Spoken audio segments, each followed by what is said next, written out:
liaison to the Jewish community in the White House. When I first worked with Vice President Biden, it wasn't in a setting you might expect.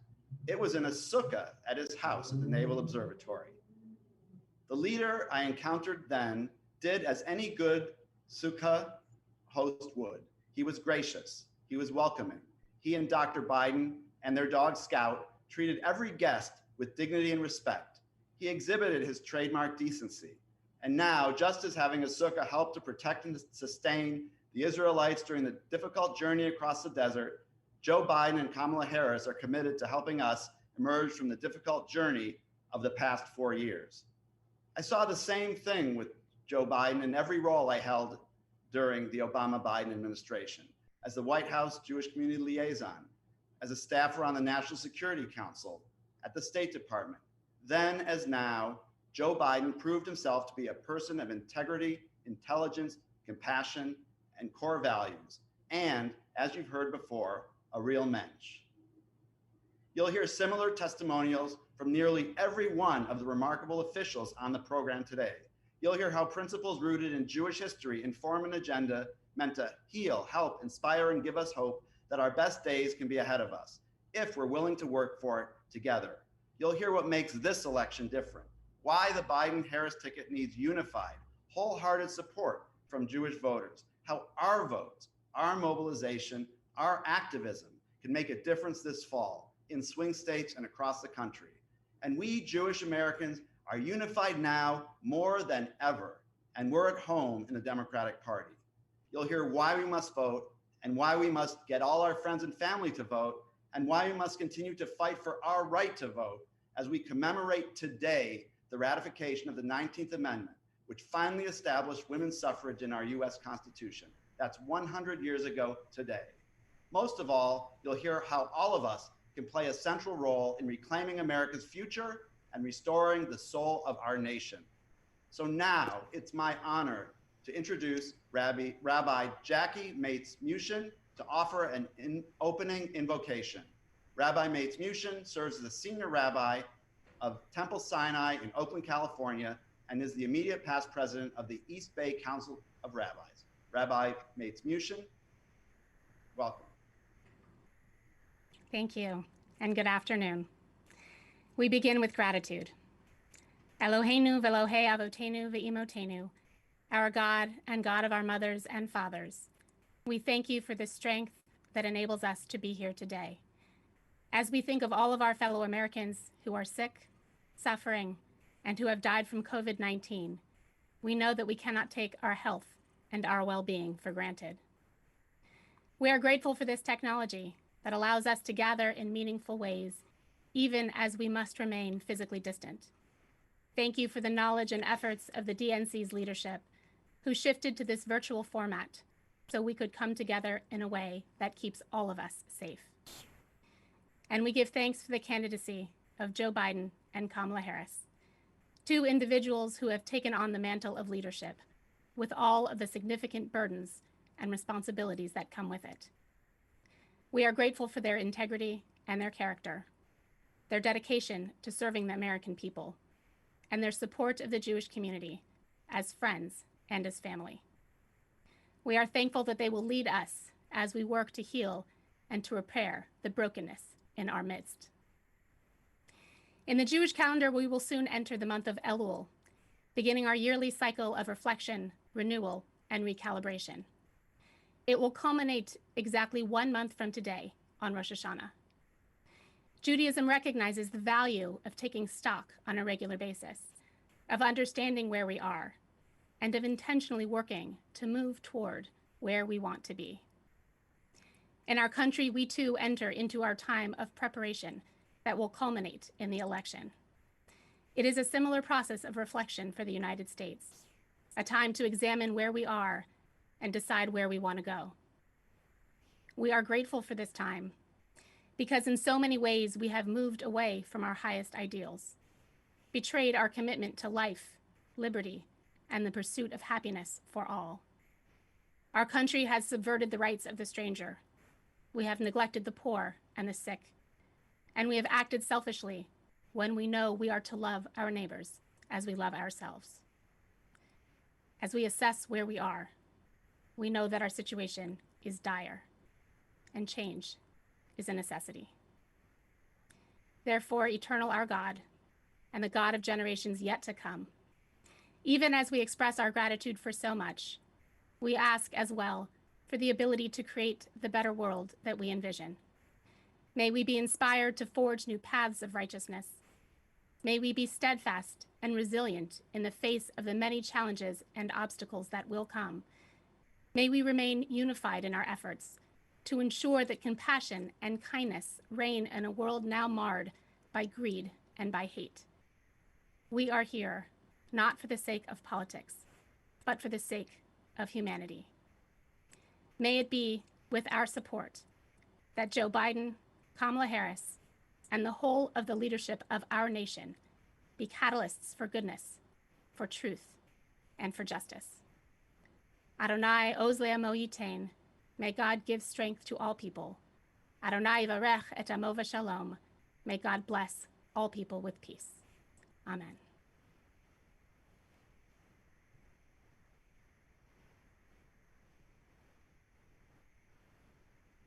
It is now my great privilege to welcome Governor Jared Polis. Governor Polis is the 43rd governor of the great state of Colorado. Before his election in 2018, he served in the House of Representatives from Colorado's 2nd Congressional District from 2009 to 2019.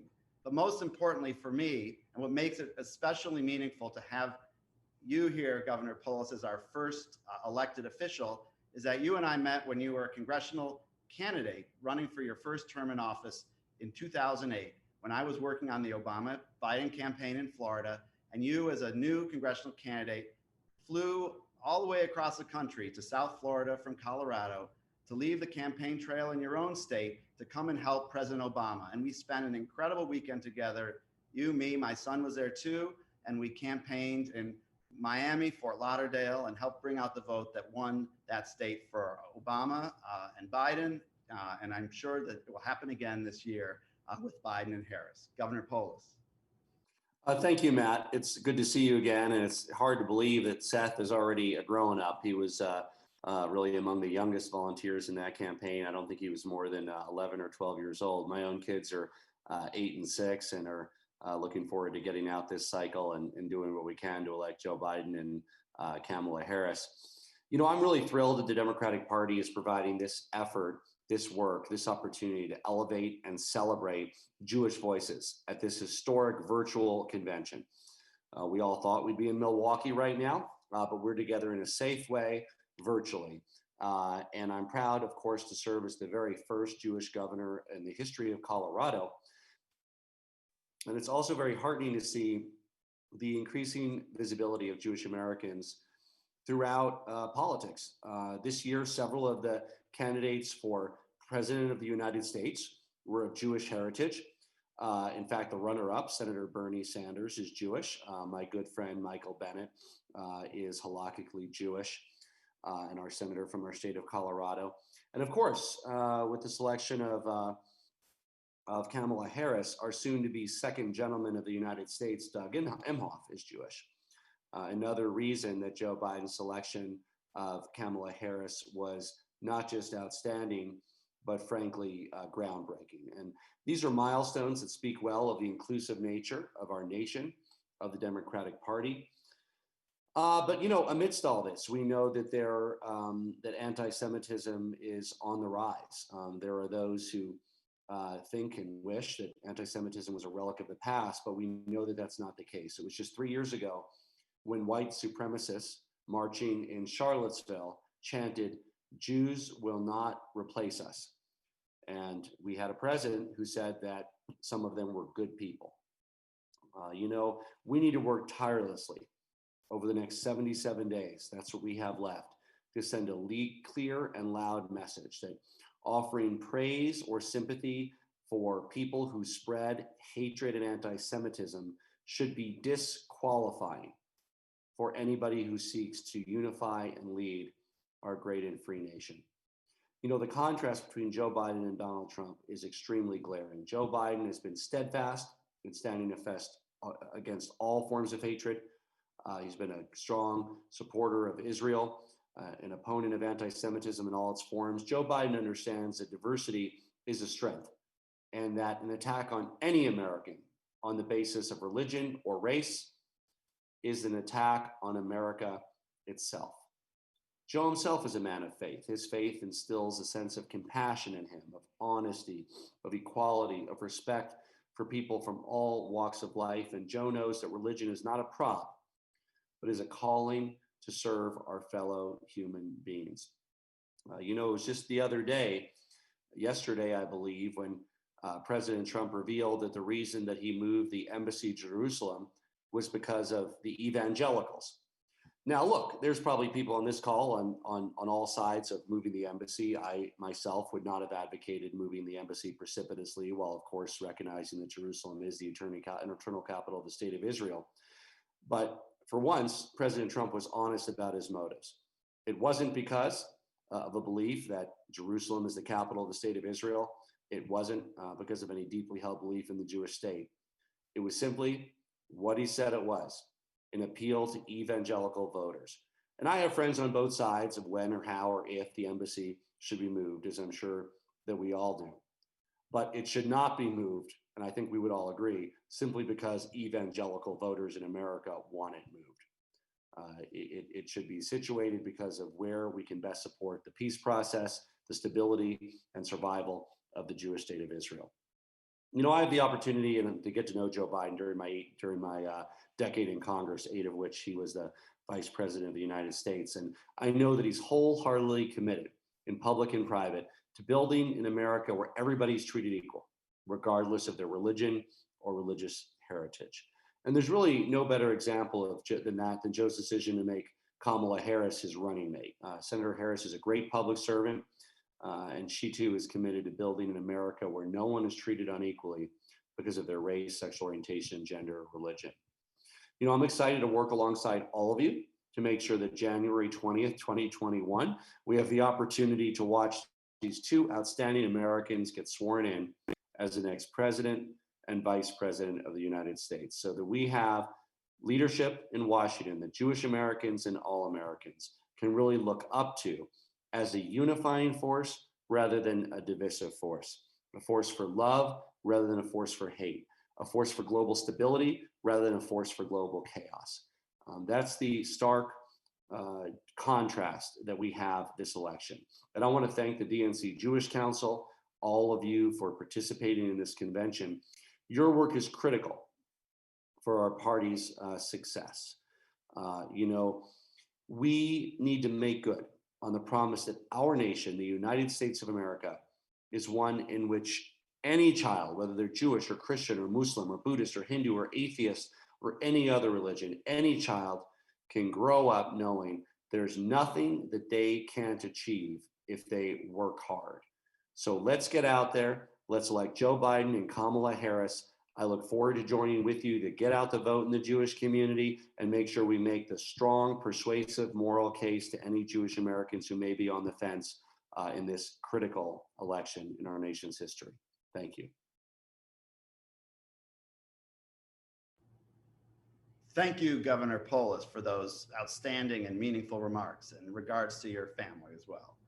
Now, to welcome us virtually to Wisconsin, I am pleased to introduce Alex Lasry, chair of the successful Milwaukee Bid Committee, now a member of our Milwaukee 2020 Host Committee, and the finance chair of the Democratic National Convention, in addition to being senior vice president of the Milwaukee Bucks. Alex, we're sorry we can't be with you in person in Milwaukee, but we're certainly there in spirit with lots of spirit. Alex?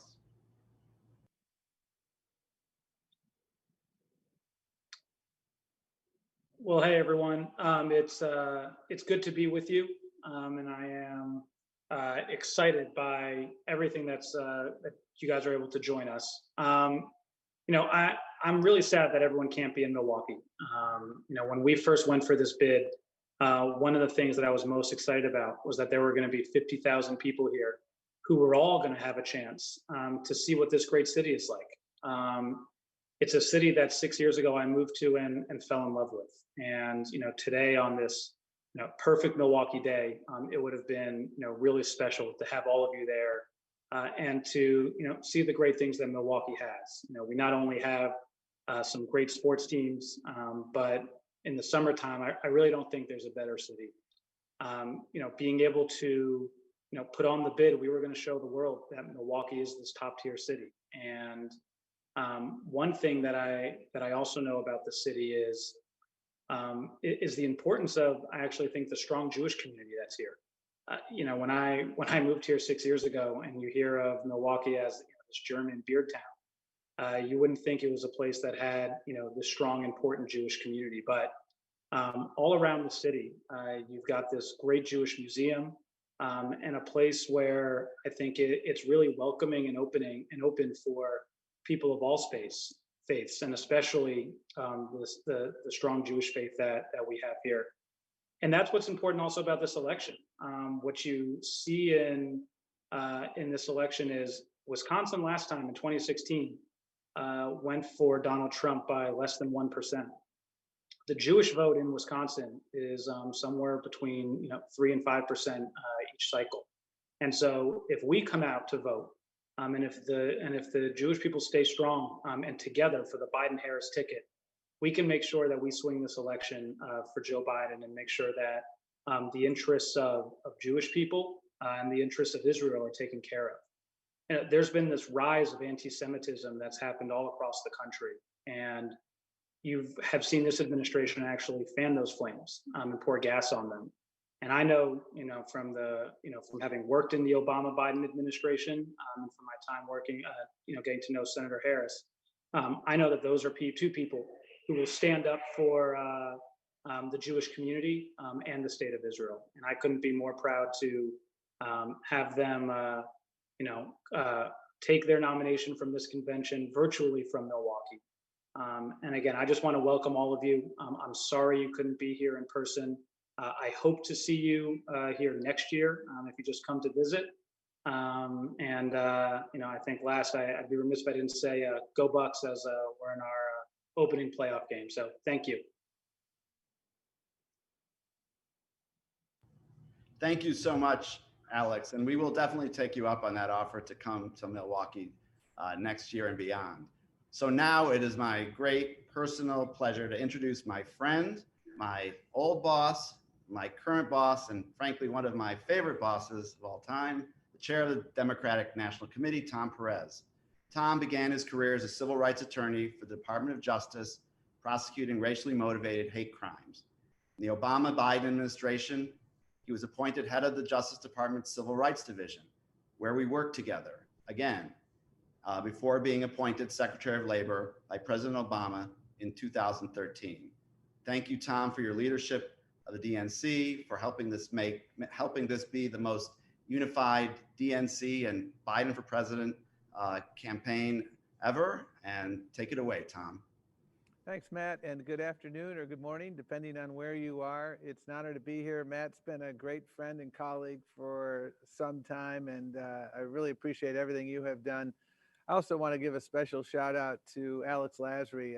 I've gotten to know Alex exceedingly well since I entered this job as DNC chair, and the work that Alex did in the run-up to the bid for the convention was really heroic. And everything Alex said about Milwaukee is absolutely right. It's a great city. It's a world-class city. It's very sad that we are not able to be here. But what I appreciate about our partnership here in Milwaukee is that everybody understood that this is the right thing to do, that we must put safety first. And that partnership is something that is serving us well. And that partnership and the fact that we can't have everyone here does not take away from the very, very important fact that Milwaukee is indeed a world-class city that has done great work in the run-up to this convention. I'm here today in Milwaukee. I'm here all week in Milwaukee because this is the nerve center. This is a convention that continues to be anchored in Milwaukee. And I want to thank all of you for joining us in this meeting. We got 75 days till the weekend, folks. We got 75 days until the most important election of our lifetime. And boy, the last week or so has been so exciting. The nomination or the announcement regarding Senator Harris infuse some remarkable energy into an already energized Democratic Party and campaign. I've known Senator Harris for a long time, and that was a home run. She is the real deal, and we are poised to make history. But I don't want to be a historical footnote, because I want us to make sure we win. When we win, we will make the history that we really, really need to make, which is shattering that glass ceiling, or I should say those glass ceilings, plural, once and for all this November. And the way we do it is to continue to do the great work that you're doing. I want to thank all of you on in this meeting who helped us put together the platform.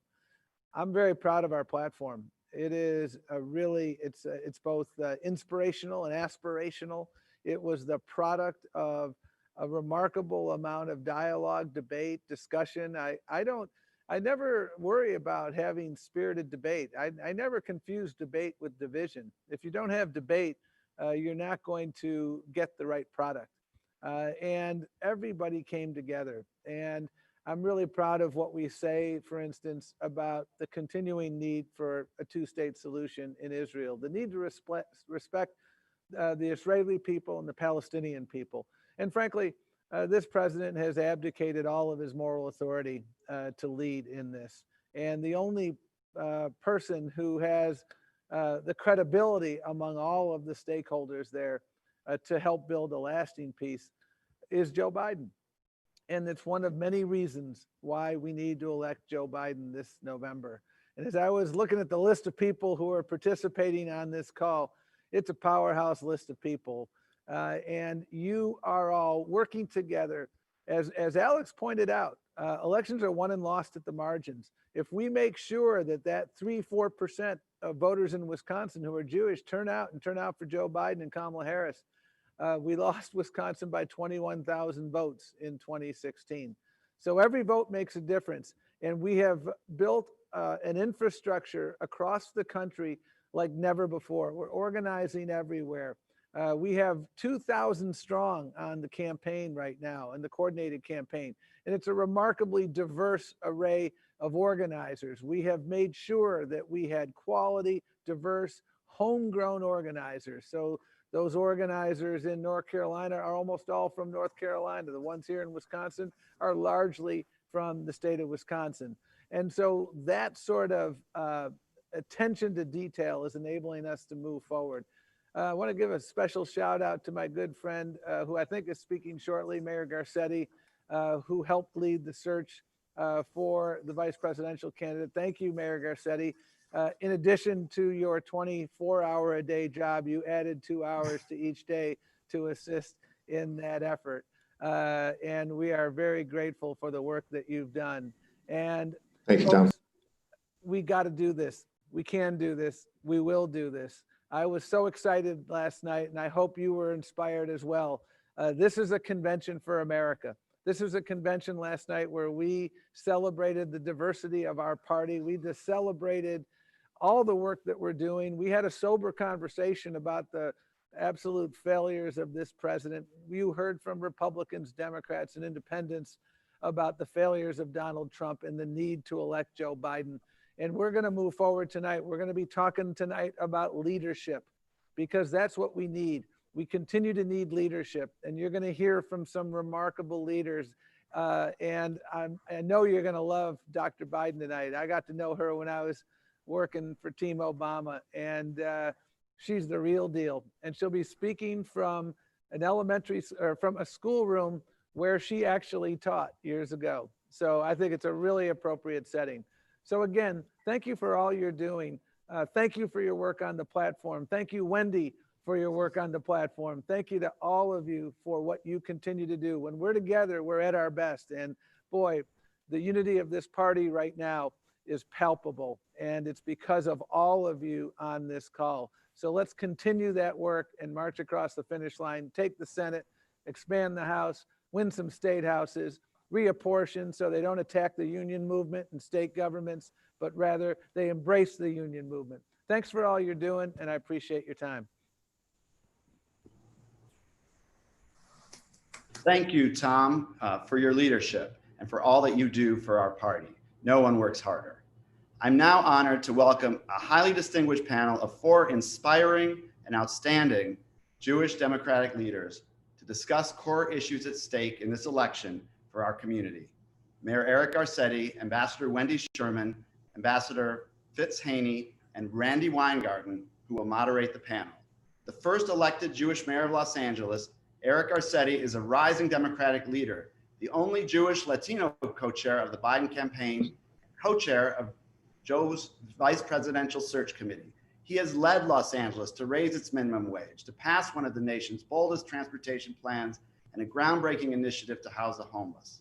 Raised in the San Fernando Valley, Mayor Garcetti earned his BA and MA from Columbia, studied in England as a Rhodes Scholar, and is a lieutenant in the U.S. Navy Reserve. And it was great to talk to you on Sunday, Mayor Garcetti, at our convention preview for the Jewish community. Ambassador Wendy Sherman is a friend, professor and director of the Center for Public Leadership at the Harvard Kennedy School. She served as the Undersecretary of State for Political Affairs in the Obama-Biden administration from 2011 to 2015. She's also held numerous other roles, including as counselor in the State Department under President Clinton and as special advisor to President Clinton and policy coordinator on North Korea. She was chief of staff and campaign manager for former Senator Barbara Mikulski of Maryland and was a director of Emily's List. And she was someone whom I got to know when I was working at the White House and have reconnected with since during our work on the Democratic platform these past couple of months. Ambassador Fitz Haney is a diplomat and business leader who served as the U.S. ambassador for Costa Rica from 2015 to 2017. Originally from Nashville, Tennessee, Fitz grew up in Naperville, Illinois, and graduated from Georgetown University. He spent a decade working in Latin America and moved to Israel, where he met his future wife, Rabbi Andrea Haney. Ambassador Haney joins us this afternoon from his home in Israel. Thanks for staying up late to be with us today. Finally, we are privileged to have my good friend, Randy Weingarten, serving as our moderator. Randy Weingarten is the president of the American Federation of Teachers, AFL-CIO, representing 1.7 million teachers, paraprofessionals, and school-related personnel, higher education faculty and staff, nurses and other healthcare professionals, and the list goes on. She served at 12 years as the president of the United Federations of Teachers before going to the AFT, and is a school teacher by training herself. We've seen her on television talking us through the challenges of the COVID crisis in the educational setting, and she's worked hard to make real education reform a high priority on our nation's agenda. Randy, take it away. Thank you, Matt. And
Okay, so thank you, Matt, and please thank Tom for all the hard work he's done to, get us to this new normal and the great first day of the convention.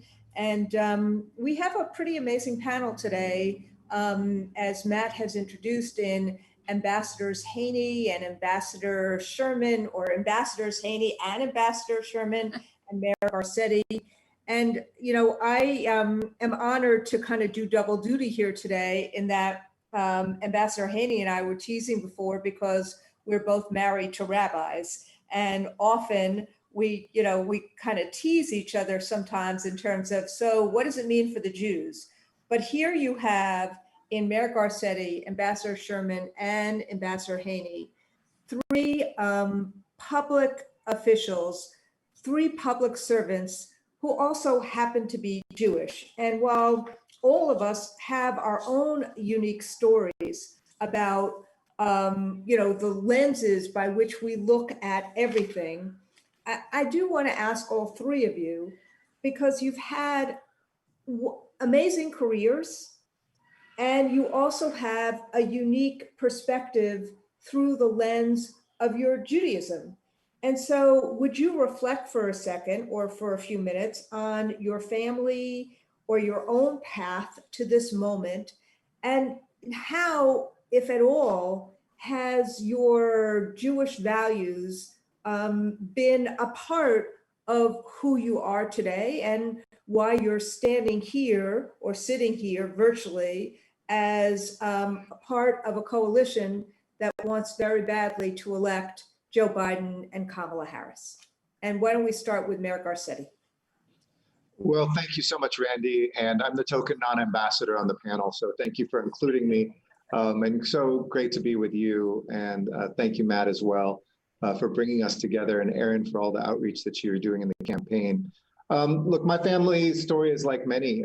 We are the pre-Holocaust generation, but the pogrom generation. My mother's side of the family, Rothblatts and Lifshitzes, and thankfully Lifshitz was on the maternal side, or I might not be mayor of Los Angeles right now if the slogan was vote for Lifshitz. But we were all in the Russian Empire, whether it was modern day Russia, Belarus, Ukraine, and Poland, and fled because villages were being destroyed and young men were being conscripted.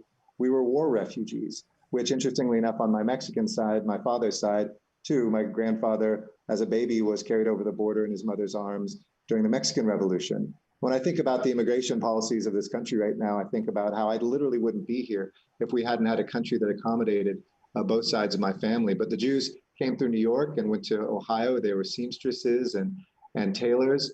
My great-grandparents, two of them met in Dayton, Ohio, where my grandmother kind of got a ring, perfected her craft, and then moved to LA, kind of like LeBron did from Ohio. So we have a history of opportunity, the West Coast. My grandfather, Harry Roth, took on his father's work as a tailor and was an activist and a businessman. He became tailored to President Johnson, but then took out a full-page ad during the war, opposing the Vietnam War and losing his most important client, but standing up for his values. So, to me, it's always been, being a Jew means knowing what it's like to have to pick everything up, always looking at what we can do to help heal the world, and the obligation to stand up for values, which is in such contrast to a White House which is value-free right now, which isn't just immoral, but amoral. So it's very much a part of who I am. And I was the first elected Jewish mayor in Los Angeles. There was one guy in the 1880s who was city council president. When the mayor died, Bernard Cohn became a 2-week mayor, but I'm proud to be the first elected Jewish mayor. He was quickly unelected back then. But this has really been a city of opportunity and a country of marvelous opportunities as an American Jew.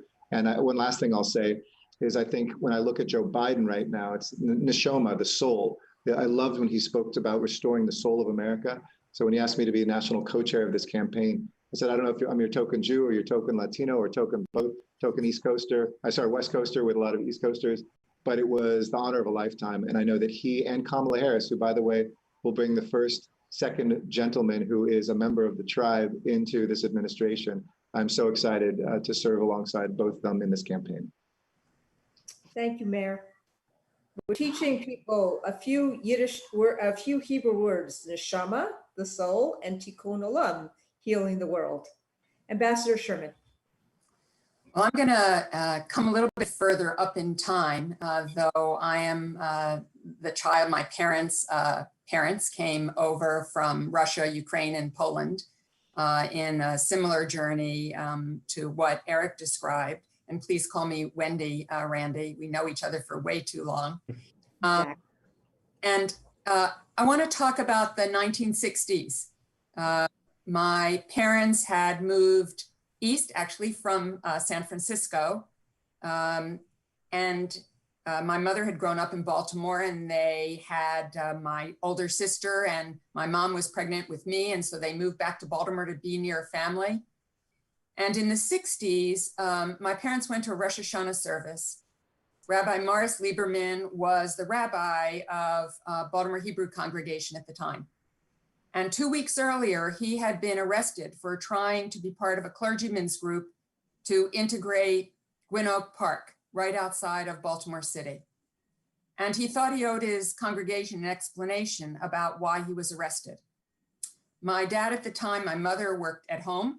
My dad at the time had a residential real estate business.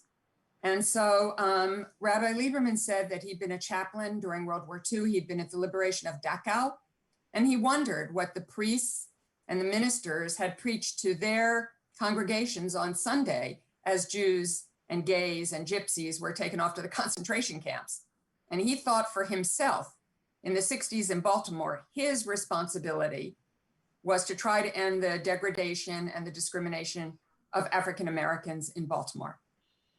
And in fact, Gwynn Oak Park was integrated about 2 weeks later.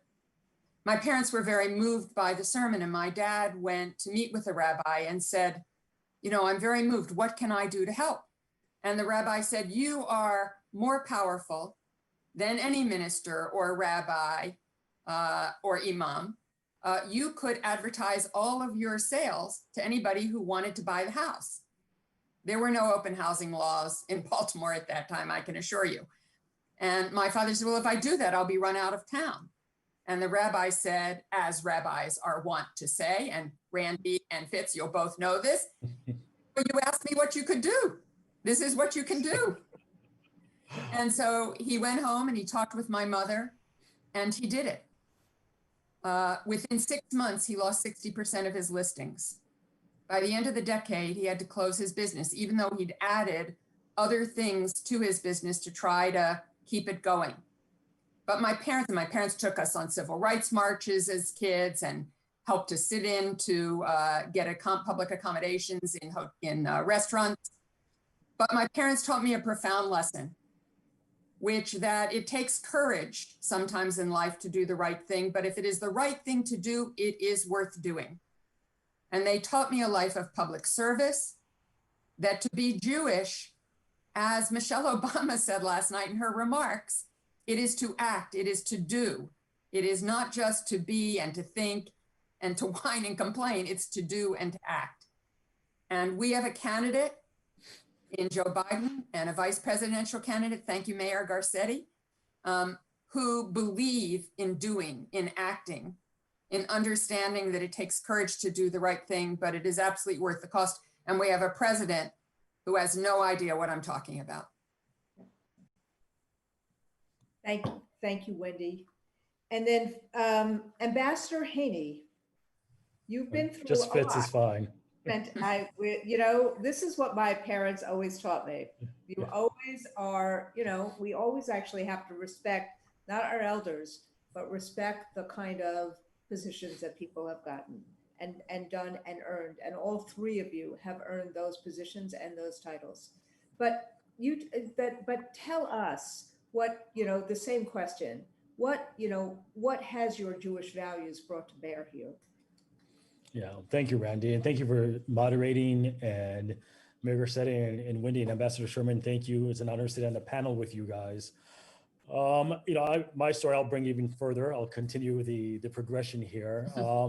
My story is a little different in that I am a Jew by choice. And my journey actually, Mayor, started when I was living in Mexico.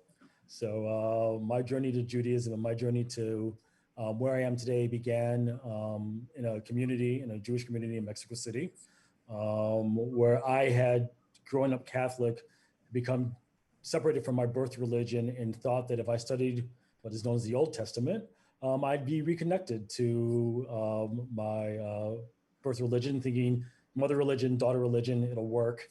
That was my goal. After studying about 2 years, something touched me differently than I had expected. And I walked into the rabbi's office, who agreed to learn with me twice a week. 1 hour doing Jewish philosophy, as long as I taught him an hour of Catholic philosophy. He grew up in Latin America, and his parents were very afraid to expose him to non-Jewish thought, given the majority religion. And so I said I could do that. I could talk about Catholic philosophy till the cows come home. So we did that for 2 years. And at one point I walked into his office and said, this started as an academic pursuit and it's become much more for me.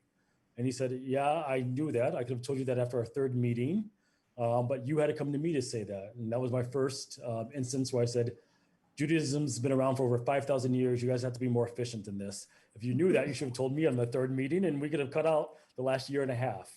But then I started a journey that eventually led me to Israel, led me to converting 3 times, whole different story. But in the midst of that, I think one of the things that really spoke to me from my personal path in my Jewish life, as well as just my personal path growing up, is one of very few of people who looked like me when I grew up in Naperville, Illinois, who looked like me when I went to high school, when I went abroad to study in Spain. When I went to college, it was a little better, but not much. And then when I got into the professional world, even less so, especially in the technology professional world. And even today, if we look at the State Department, of 189 US ambassadors, only 3 are African-American today. And those 3 all happen to be male. And so I was recently asked, what is my favorite passage in the Torah? And I came in, said, really, for me, it has to do with, it's from the book of Shemot, from Exodus. And I'm going to say it in Hebrew and I'll translate it quickly, but it's, V'ger lo telchatz ve'etim v'yelatem et hanefesh hager ki gachim hayitim be'etz mitzrayim. Do not oppress a stranger. You yourselves know how it feels. You know the soul of a stranger because you were strangers in Egypt. And the interesting thing about this for me is that it's not just one passage, but it's actually a theme throughout Jewish thought. And according to Rabbi Eliezer in Bava Metzia, the Torah warns against the wronging of a stranger in 36 places, and others say in 46 places.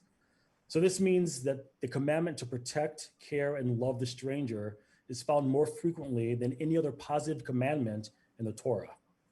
And so in effect, I firmly believe that what we're living through today with the current administration, from the demonization of the other, and be they migrants, refugees from Latin America, to stating that there are fine people on both sides, to the rise in anti-Semitism, to the attacks against the Black Lives Matter movement, and the general indifference to growing social and racial polarization in the US, is in stark contrast to the core Jewish value of loving and protecting the stranger.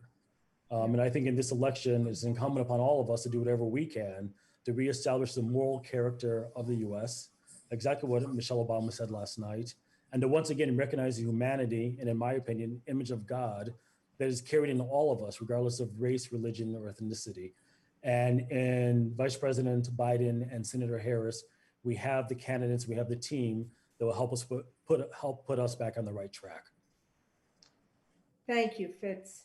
I know that we don't have a whole lot of time with everyone, but the mayor has to leave earlier than anyone else. So I just want to ask Mayor Garcetti this. The last few months have been probably the hardest time to be a public official and a mayor, probably in your lifetime. And so, we need to unmute you, Mayor. But the question is, what do you say to young people right now? We all have our journeys and the mobilization and activism that we all did when we were young. But what do we do and say? What's the stakes for young people? How do we meet them where they are to get them aroused for this election? What's your Well, that's a great question. And please let me join the first name club, Eric. We've known each other long enough too. And as I always say, this is just my title right now, but I'll always be Eric. Young people, it's a very confusing time. COVID-19 is defining a generation. The way we take information in, if it's in a tweet, it's real. If it's not in a tweet, it's probably not for young people. It's a time of very kind of short bursts of information, not as many trusted sources, which is a good thing on one hand, but flip around and it means that everything's relative and any conspiracy can be true. I think it's really important for young people to do two things. One, they've already done marvelously, like every generation, lead. And to see so many young people out on our streets right now, to see so many young people stepping forward to run for office, to see so many young people actually doing the work of change is really important. But I do worry that we need to have interpreters and strategists, and they can be as young as our youth. They don't have to come from older generations, who teach people how to not just be powerful on the street, but to be powerful in the boardroom and in the corridors of power. To have that inside-outside strategy and to not worry that crossing a border, metaphorically, is something that is selling yourself out. Different people play different roles. Once you get inside government, whether it's in an appointed or an elected position, or you start working inside a party infrastructure for things like a platform, you have to learn the art of pushing and compromising, the art of standing for your values and sticking to them while also taking something back that is a victory. And I think that's something that's being lost a little bit these days, is that it's about purity. It's about absolutism. It's about, you can find folks to the farthest left and there's somebody two steps even further to the left saying that they're sellouts. When I've been blown away by how well this campaign and Joe Biden and Kamala Harris are really holding us together. On a night like last night, where you had a Jew named Bernie Sanders give, I think, the most enthusiastic speech about a nominee in a nomination that he competed for and came in second place of any second place finisher I've ever heard, and also have people that are former Republicans or maybe still Republicans but voting for Joe, shows that we can hold that together and there is something about unity. I guess the last thing I'd say is we as Jews know how to disagree. The old cliche of, get two Jews and you'll get five opinions together in a room. So we know how to contain that kind of conflict and still keep loyal to our values and to find the commonality that brings us together. And I hope America can draw from that and that America can also come to that, because it isn't going to be just about winning and throwing Donald Trump out of office. That's critical. He is a threat to our democracy, a threat to our country, a threat to our world. But it's also about finding common ground to rehumanize each other when so many people feel dehumanized, whether that's by the color of our skin or now the religion that we have, or the political perspectives or jobs that we have. We have to figure out a way to come back together. And I think Jews are uniquely poised to do that because we are as diverse as this country is itself, politically, culturally, age-wise, geography. And that's what we're going to need if this is going to be United States of America again. Thank you, Mr. Mayor. Thank you, Eric. And I know you have to leave. So if the screen to our participant, the people who are watching us, if Eric has to leave, you'll know he has 5,000 other things that he has to do. So, we're really grateful that you are here. And then what I can do is I can spend the last 14 minutes doing, I would love Wendy and Fitz to answer that question too, because generation to generation is a big deal in Yiddishkeit, and it's a big deal in Judaism. But the kind of translation that Eric was talking about is very important. And both of you have seen it both domestically and internationally. And so think about how do we make the stakes real for young people without without young people feeling like we are patronizing them or talking down to them. Fitz, you want to go ahead first? Sure. I think in many ways it's been the involvement of the young people and the young at heart, which has for at least for me, allowed me any semblance of hope in the despair of the last 3 to 4 years. The political activism of young people, especially to Mayor Garcetti's, to Eric's point, the broad-based nature of what we're seeing today is actually infuses me with optimism. It's very inspiring. I have 3 Generation Z and 1 Generation Alpha child at home. And I would say they are in equal measures angry at the world they believe we are delivering to them, and fired up to fight for a better tomorrow on things such as climate change, gun control, racial and social justice, equal pay, et cetera. I have to remind them, and this is part of the transmission from one generation to the other, number one, that we're not finished fighting yet. That's why we're all here. That's why we're still all involved. And number two, that they, like us, that came before them, are only building upon a legacy of fighting for things that truly matter. Wendy mentioned it when she talked about her history with what her father did in Baltimore. My parents, my father fought in the Vietnam War. My mother was thrown in jail when she was pregnant with me for marching against the Vietnam War. And so everyone has to play their part, and everyone has played their part through history. And we have to honor those who came before us that fought and sacrificed to allow us to fight and sacrifice today. But I think every day listening to the voices of my children, I'm reminded exactly what is at stake in this election, which is their future, our future, the future of the US, and ultimately of the world. And as of late, and we had a really last Shabbat dinner, we had a very long discussion on who John Lewis was and why he was so important in the United States, why he was so special. And I think my kids are probably now tired of me, but this is exactly what I think we need to go out and say to people, which is, go and make some good trouble. Go out there and get involved. Go out there and push. Know when you have to compromise, to Eric's point earlier, but really be involved and be out there and try to make a difference. It's not always going to be easy. It's not always going to be comfortable. And I think we that are a little older have to let them know that we've been there and we've done that as well. We've been in those uncomfortable spaces. And when you push through that and you get to the other side is when real change starts to happen. Thank you. Wendy. I agree with everything that both Eric has said and Fitz has said, and heaven only knows, Randy, you have worked to help young people become all they can be for all of your life. That's what you've been committed and dedicated to. And I was living in Washington, D.C., where I'd been for a very long time, doing some private sector work, doing some public work, doing some television commentary, giving speeches, perfectly happy.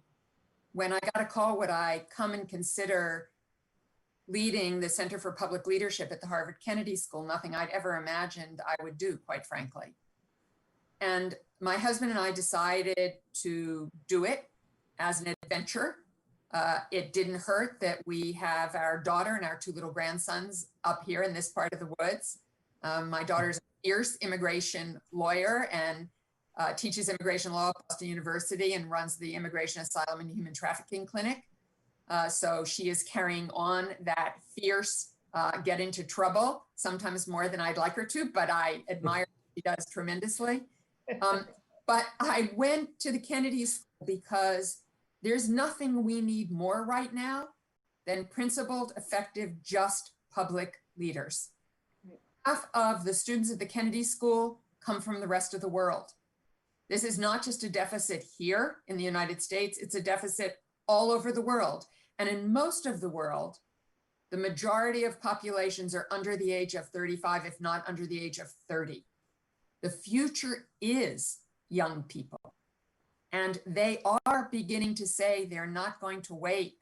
I, listen to what young people have to say to me. They live in a completely different universe than I do. As you pointed out, they're on their cell phones all the time.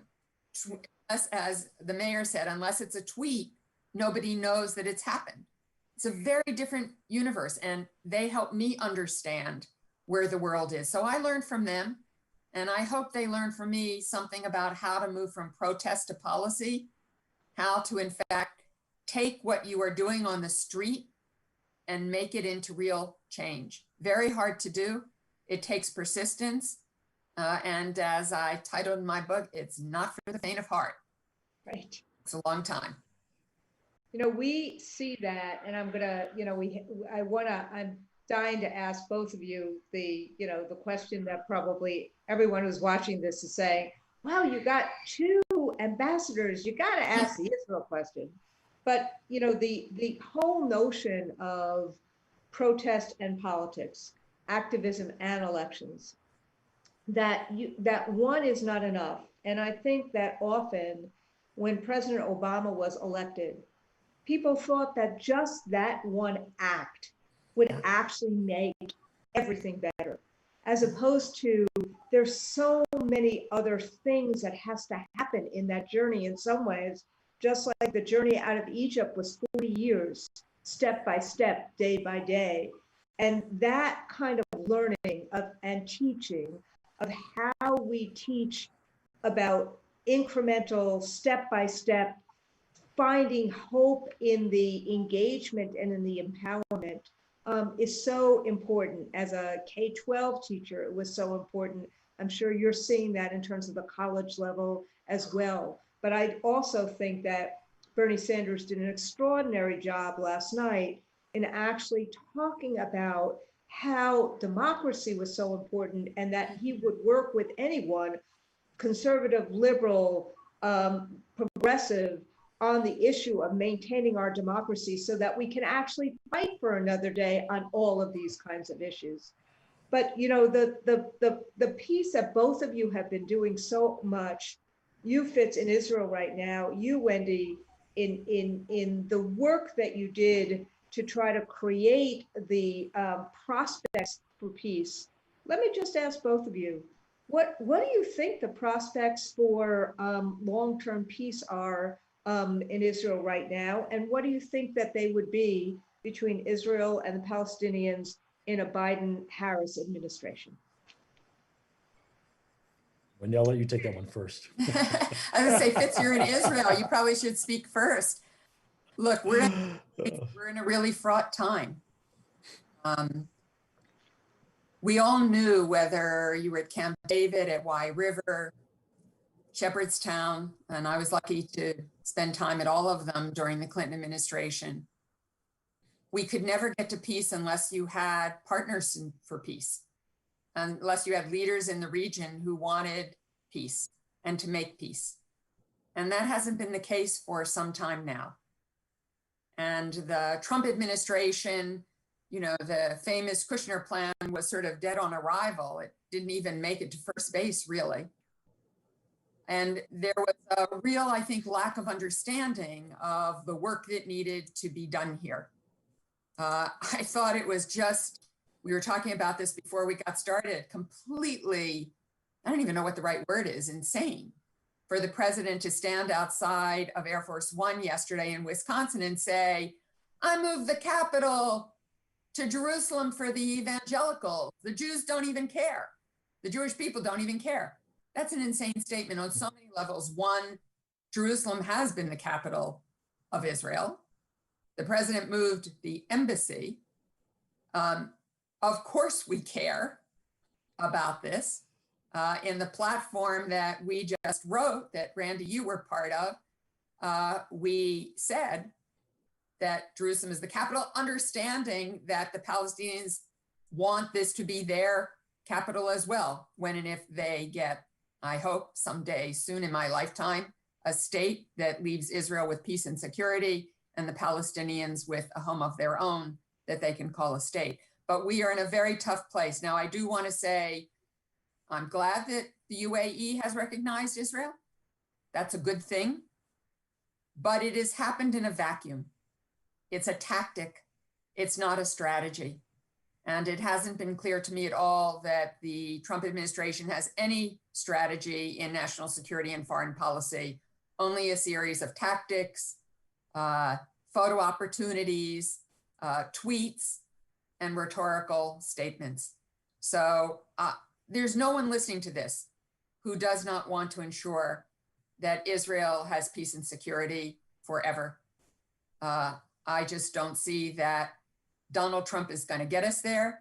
Joe Biden, who has known every leader of Israel since Golda Meir and met with them all, has a long and abiding and understanding history. Kamala Harris does as well. And so there, in my view, there's just no comparison. If there's a chance for the US to play a constructive role, it can only be with a President Biden. It's not going to be with a President Trump. Thank you, Wendy. Fitz. I would agree with a lot of what Wendy just said. I think the good news is that, yes, I would say that, a two-state solution is still possible. A plurality of Israelis, both Jewish and Arab, still think that this is the best solution, the best way forward, and so do a plurality of Palestinians. The challenge is represented by the fact that these pluralities are declining and have been over the past decade, and are in fact at the lowest they've been in almost 2 decades of polling and research. And I think it's just the harsh fact that in 20 years of starts and stops and of moving one step forward and 2 steps back has led to a rising level of disillusionment within the societies. But the majority of both still think that the two-state solution is preferable to any of the other oft-discussed alternatives.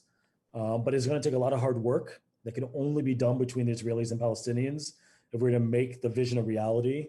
The US and other partners will need to play a constructive role. And just because something's difficult doesn't mean we don't keep pursuing it when we think it's the right course of action. As far as the question, when Randy said earlier, we always ask, is it good for the Jews? I would say that I think that the agreement with the UAE, or the potential agreement, is very good for the Jews. I would say the majority of Israelis by far are very excited about the possibility of what it might mean for Israel, what it might mean for the region. It's the first time, it's only the third time that any kind of agreement, and it's not a peace agreement. People keep saying peace. There was not a state of war between the UAE and Israel.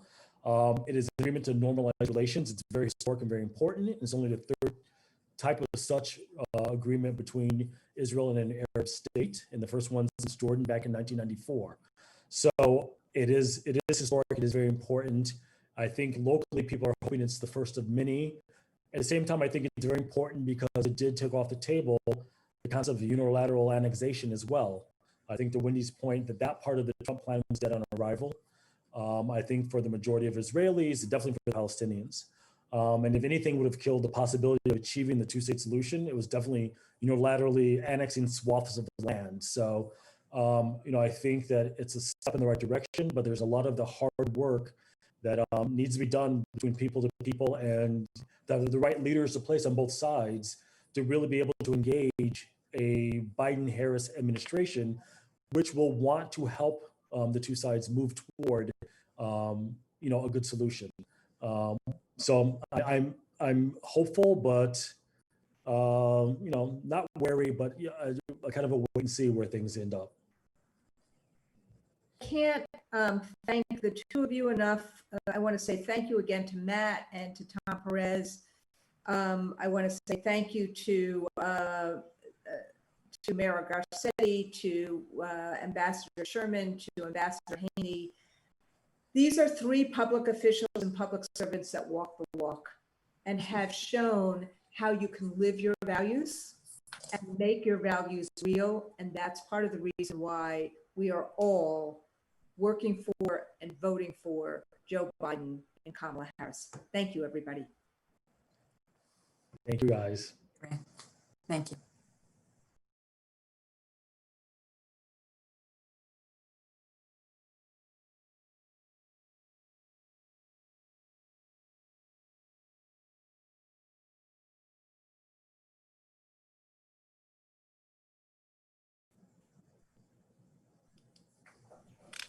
Thank you so much to Randy, Eric, Wendy, and Fitz for an incredible panel. While I was sitting here watching the panel myself in rapt attention, I was getting all kinds of text messages from folks who just loved it. And it really was an incredible opportunity to bring some real experts in their fields and experts on what it means to be an American Jew, bringing our Jewish and American identities together to make our nation a better place. And speaking of that, I am now going to introduce our next video, which is a video of a rabbi, Michael Beals. Michael Beals is a rabbi in Wilmington, Delaware. I did not know Michael Beals in the summer of 2014 That was during the conflict in Gaza when rockets were being fired into Israel. It was a very tense time, and a challenging conversation was taking place in our community around those events. I saw an article in a publication written by Rabbi Michael Beals recounting an experience that he had with his family in Israel when they were at a public park and a rocket was fired right into where the vicinity of where they were, and they took cover, and the Iron Dome system defeated the rocket from landing and from potentially causing damage to him and to his family. And I said immediately, who is this rabbi? I need to find him. And one of the great things about working in the White House is that it was a journey of discovery. And because I was calling from the White House, I was able to find pretty much anyone whom I wanted. I connected with Rabbi Michael Beals, found out what a delightful individual he is, and also that he has his own personal experience being a rabbi in Delaware, of course, with Delaware's #1 mensch, Joe Biden. So here's a short story from him. The first time I met Joe, I was really new at my synagogue, and I had to do a funeral service and a shiva. And towards the end of the service, the door opens up, and this person who was much younger than these octogenarians who were there walked in the room. It was our U.S. Senator Joe Biden. He was just very respectful, and he stayed in the back, and his head was bowed in reverence. And at the end, I said, Senator Biden, why are you here? Because how does a nice Irish Catholic boy know from Shiva? And what he said was just so lovely. He said, this dear lady gave $18 to my campaign from the very first time I started in 1972. He wanted to show his respects by saying thank you. And that just blew me away. I know Joe because he's given so much comfort by being another angel when people are in need.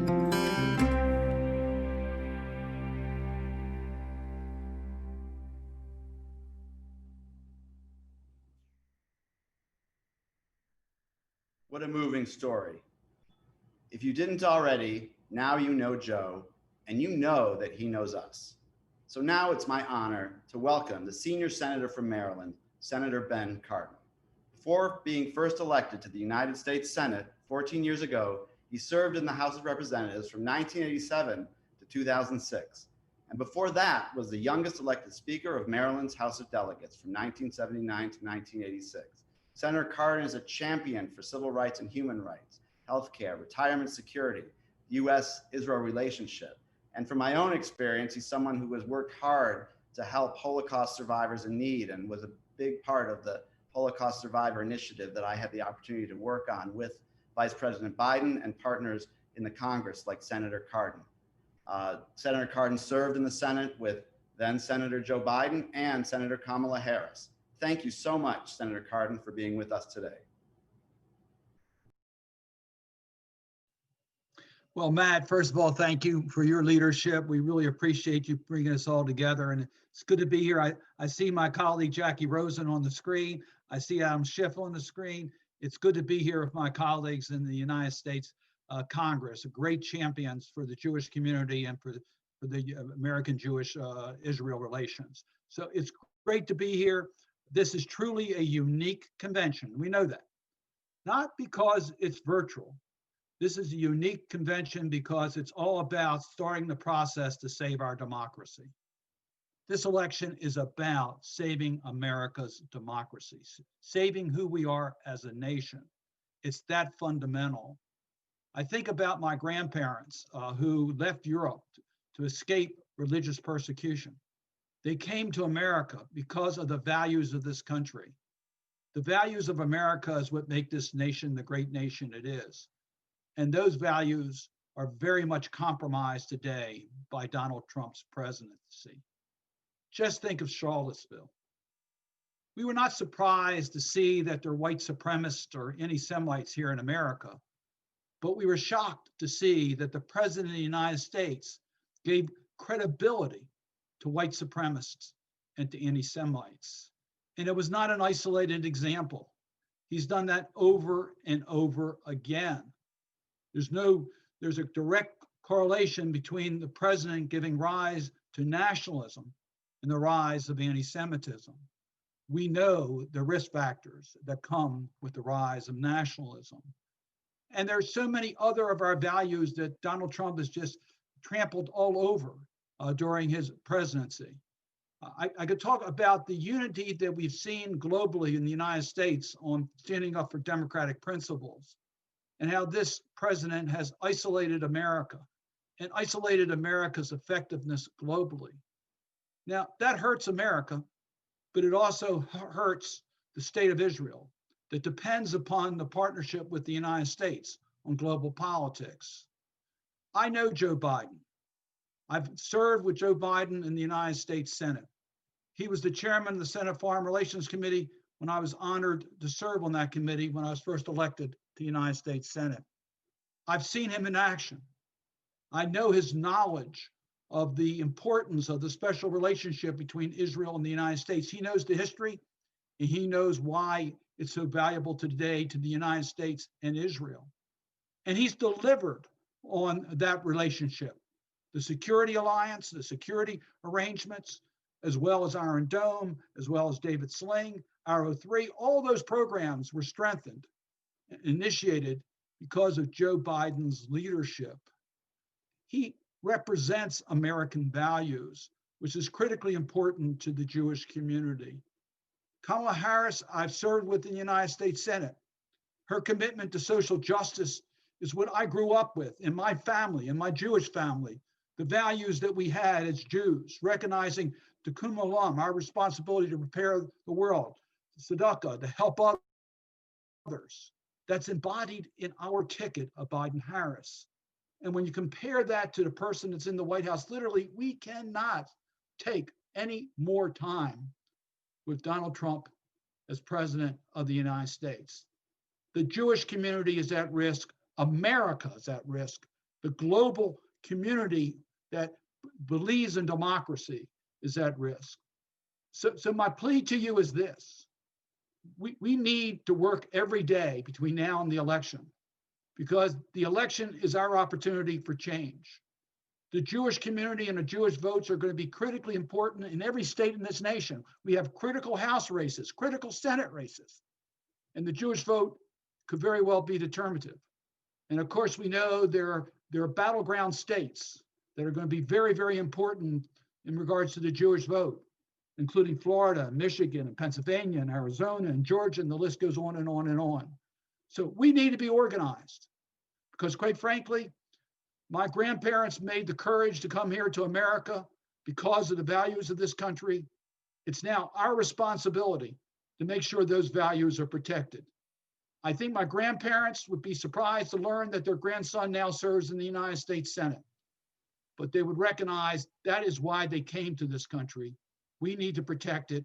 We need to make sure that we get out in the Jewish community, take no vote for granted, that every vote that we possibly can for Biden-Harris to save our country. Thank you.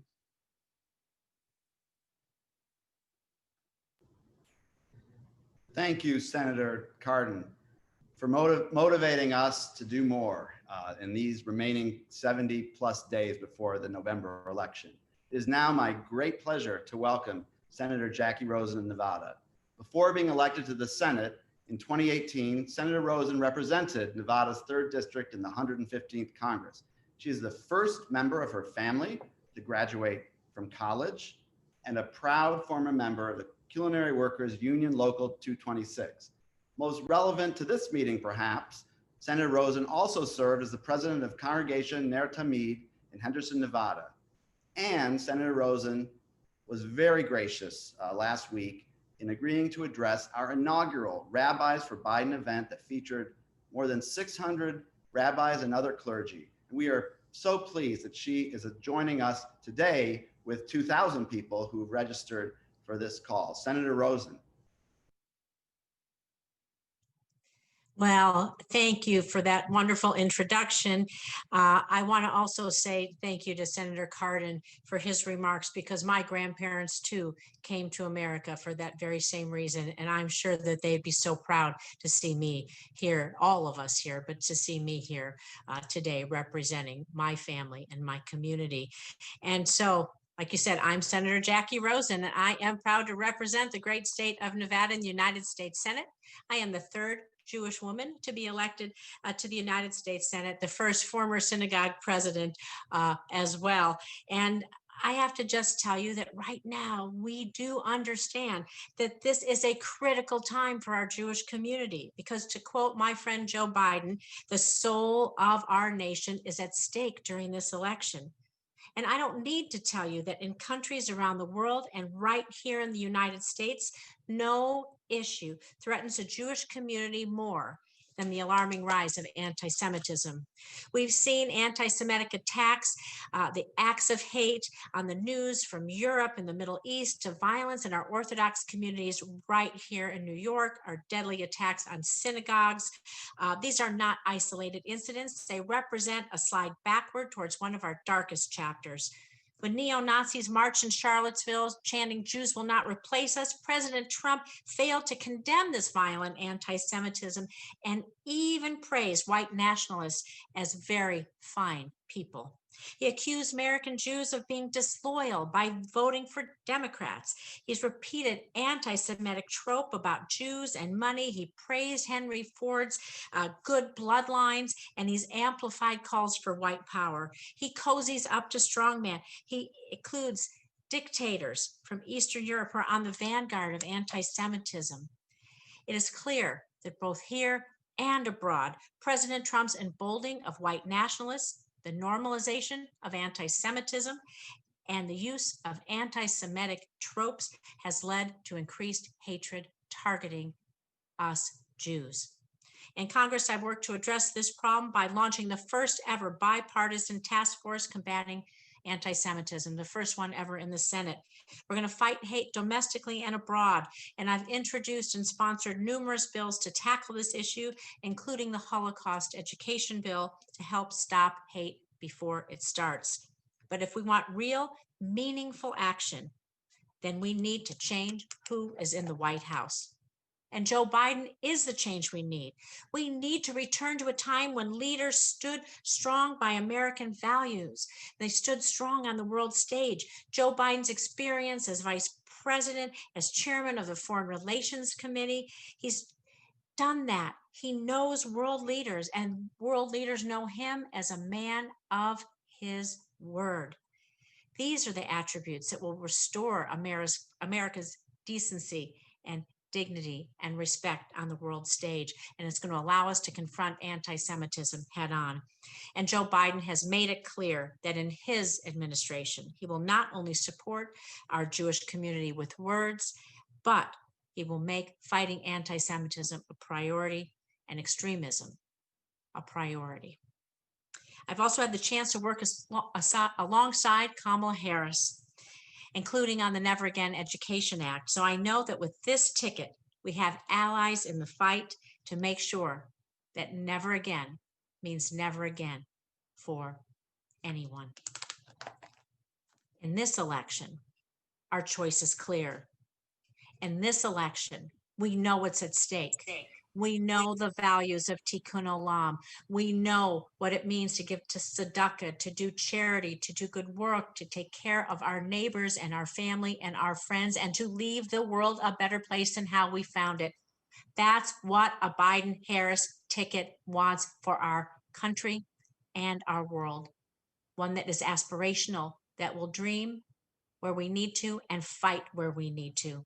So we must make sure that this ticket wins on November 3rd.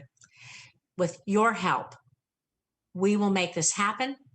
We will move forward, and we will continue to do the hard work that we need to do to move our country forward, to move our families forward.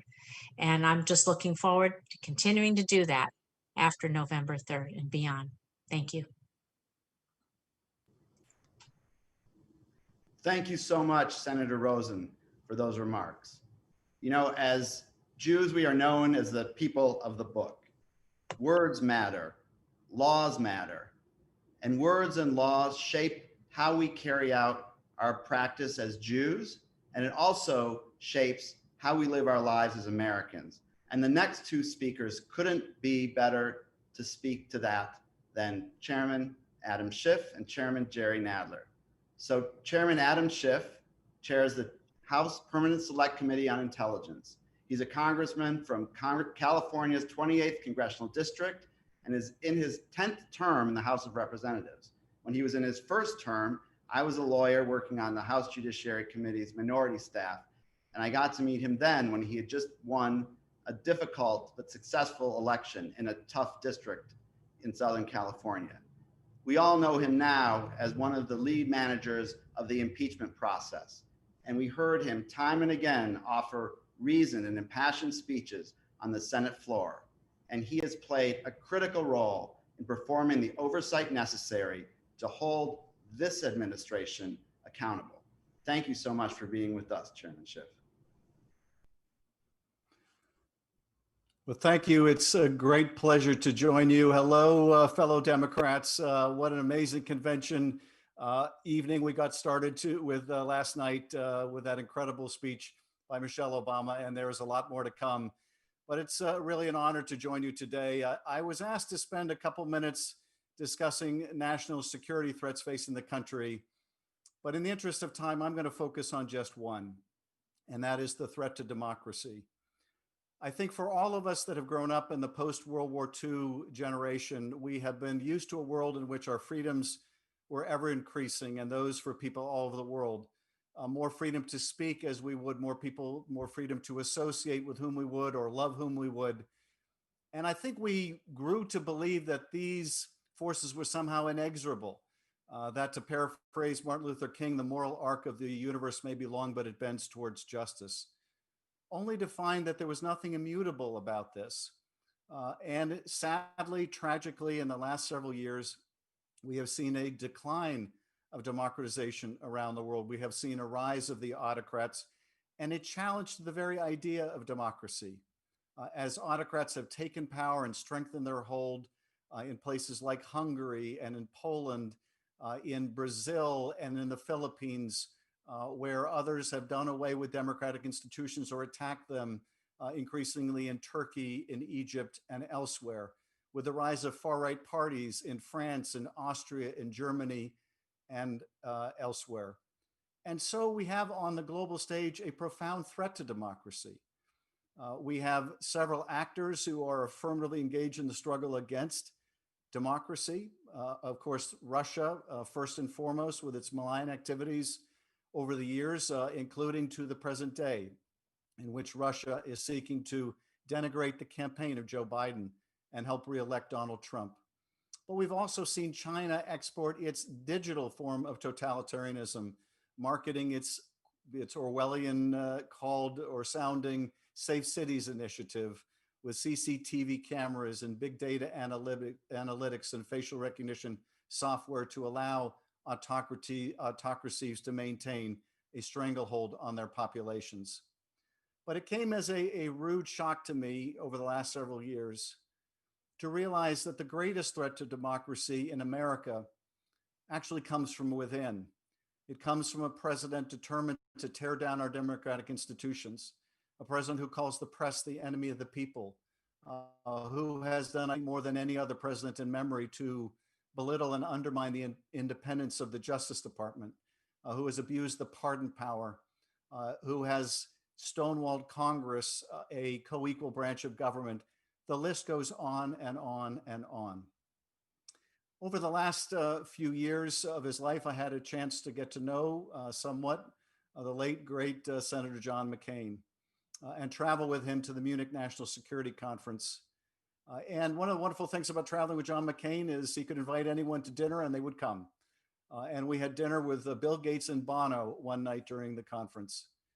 And as the hours wore on, we started telling jokes, and Bono told a joke about being Irish and then got very serious. And he said, but you know, I'm very proud to be Irish and I'm very proud of Ireland, but Ireland, like most countries, is just a country. America is also an idea. And it was at that moment a few years ago that I realized the paramount threat from this presidency is to the very idea of America. What kind of idea of America could we have with a president who says that there are good people on both sides of a neo-Nazi rally? What kind of idea could we be with a president who continues to denigrate freedom of expression in the press, and now, as we speak, is seeking to disenfranchise millions and millions of people during a pandemic by undermining our postal service. So I would put at the top of the national threats, frankly, the threat to our democracy and to our ideals, and to the idea of America.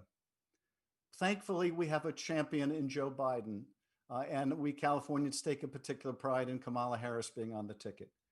Joe Biden brings his fundamental decency. He brings decades of relationships with our allies and can help repair the transatlantic alliance and rebuild the strength and cohesion of NATO.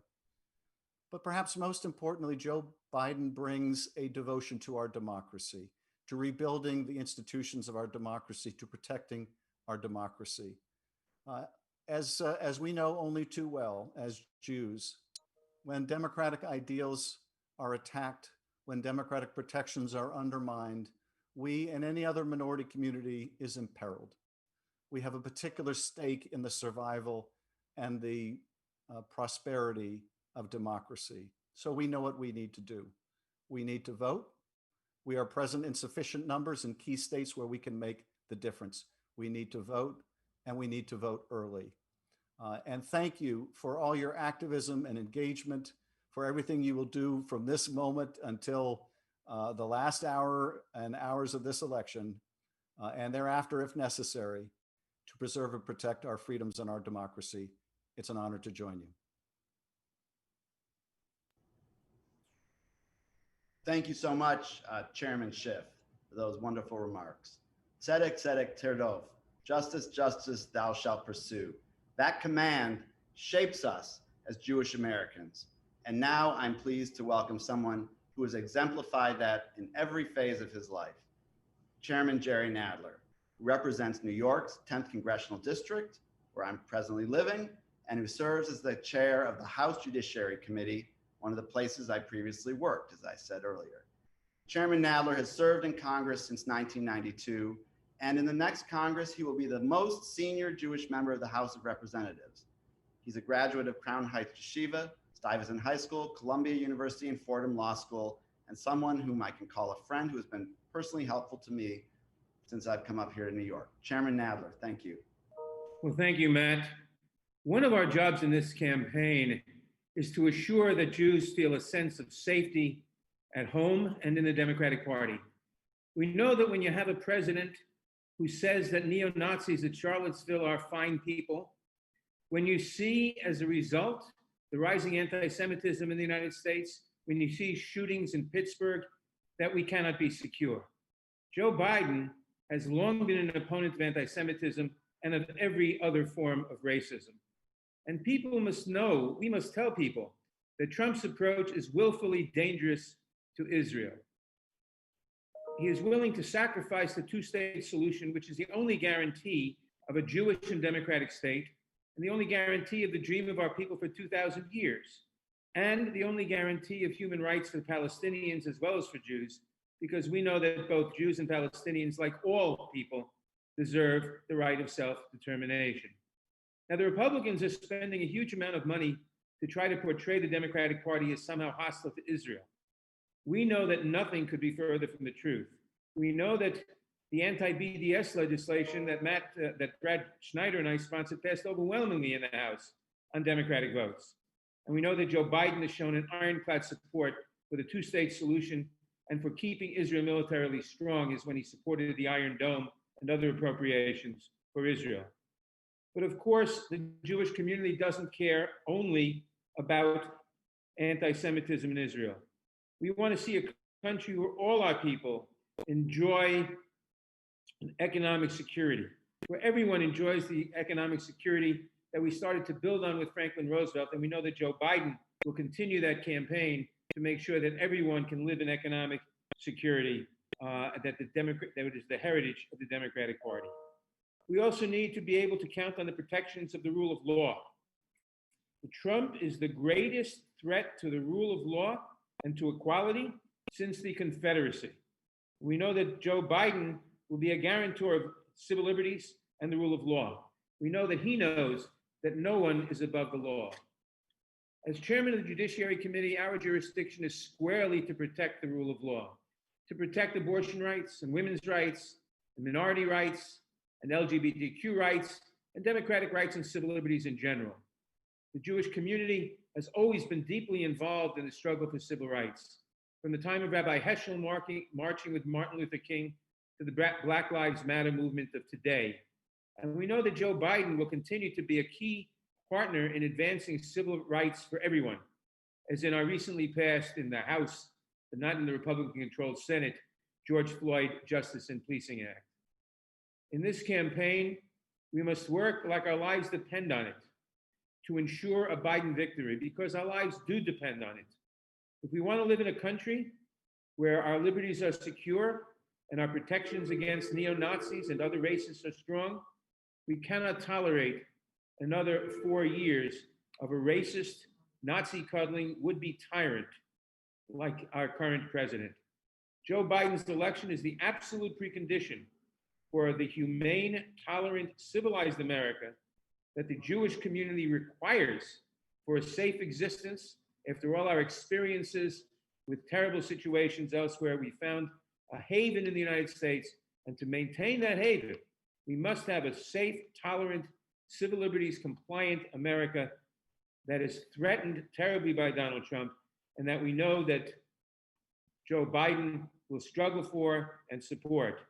All of us must have a safe and tolerant America that we want to live in, and only Joe Biden's election and Donald Trump's defeat can guarantee that.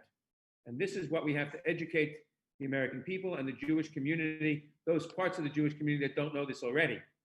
Most of it does, but we have to make sure that there is no one who doesn't get this message. So thank you for inviting me here today, and we have a long road to hoe, but we shall prevail, and we shall save our country, and we shall save the civil liberties and the rule of law. Thank you, Chairman Nadler, for those words. Next up is Congressman Jan Schakowsky. Representative Schakowsky was elected to represent Illinois' 9th Congressional District in 1998. She serves in the House Democratic leadership as the Senior Chief Deputy Whip. In the House, she focuses on healthcare and senior issues. And in the next Congress, along the lines of Chairman Nadler, she will be the most senior Jewish woman in the House of Representatives. She may not remember this, but when I was a young lawyer in Chicago doing civil rights work, she was in the Illinois State Legislature, and I knew then when I met her that this is someone who's going places. Congresswoman Schakowsky, welcome. A pleasure. Am I there? Okay, good. It's such a pleasure to be with you. Thank you very, very much. So I just want to tell you, Brad Schneider, my colleague from Illinois, just told me today that Donald Trump was bragging that he moved the capital to Jerusalem. Now, first of all, he didn't move any capital. He moved an embassy. And he says, and that's for the evangelicals. That's Donald Trump for you. So Democrats, Jewish Democrats, I'm so happy to be with you. I've been looking at some of the data from that was collected from the Jewish Democratic Council and J Street, some polls that were done about Jews. And it's no surprise that when you ask what are the main concerns that Jews have, it's very much like the rest of the country, with healthcare being an important issue, for example. But we also know that there is increasing concern about anti-Semitism.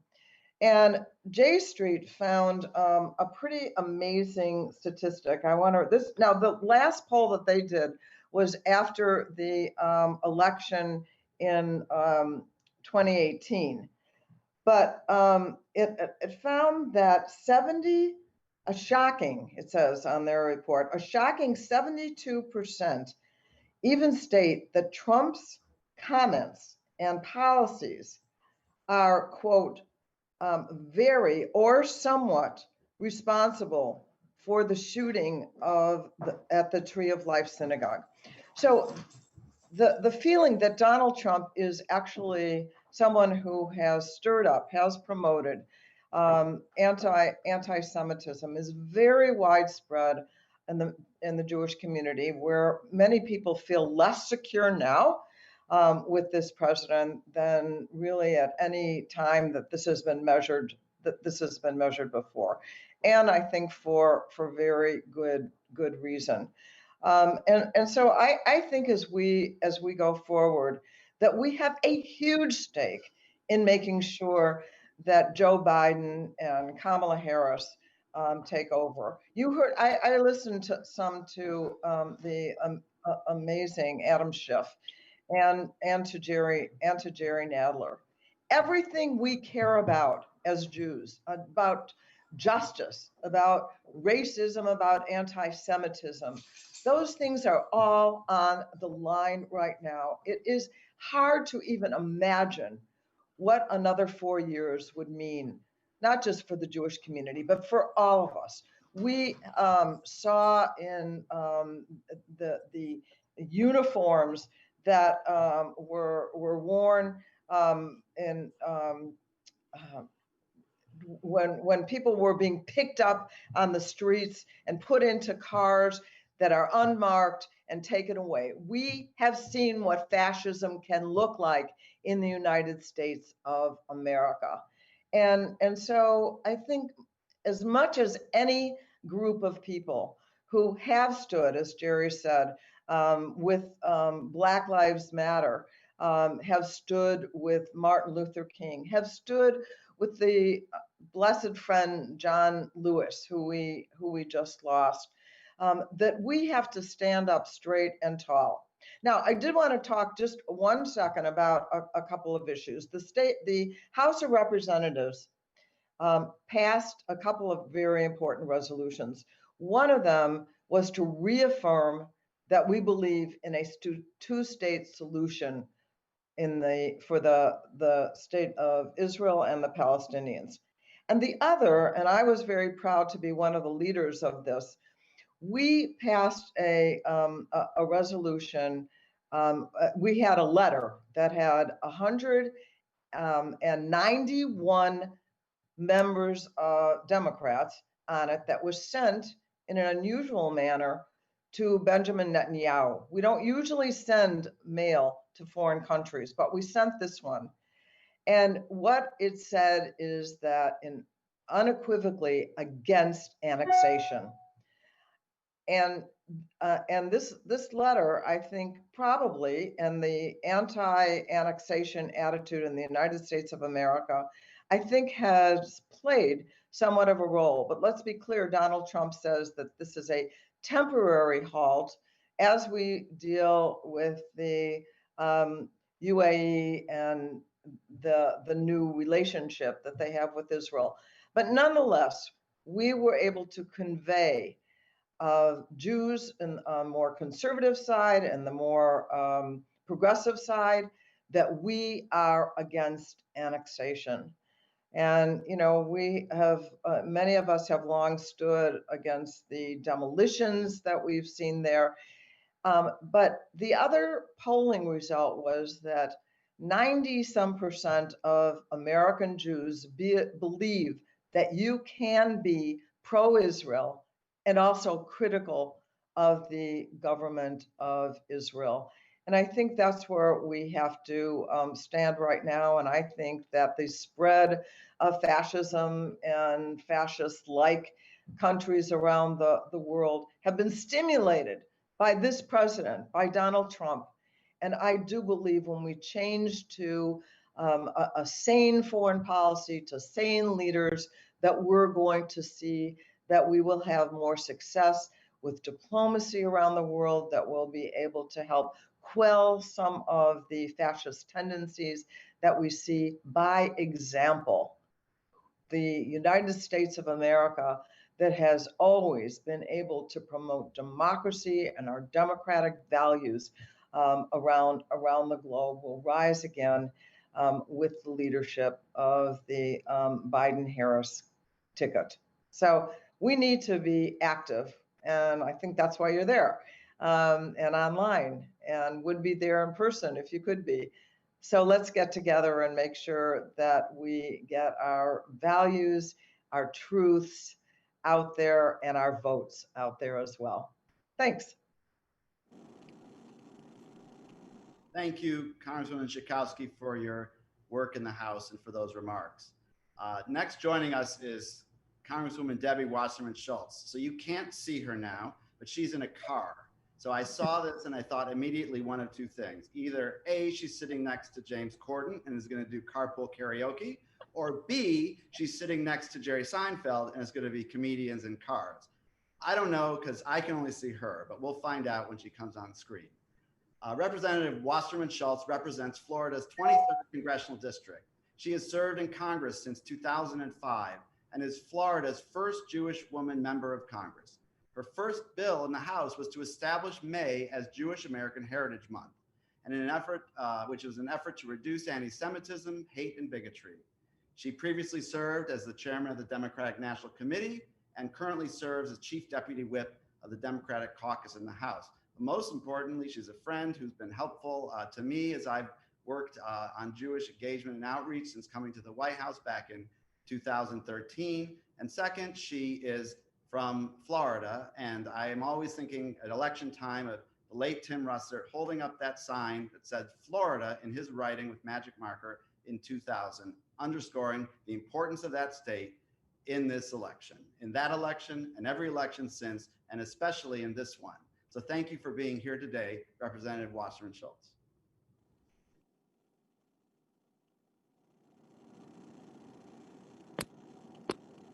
Thank you so much. Thank you, Matt. Thank you so much for the work that you did in the White House, and greetings from South Florida.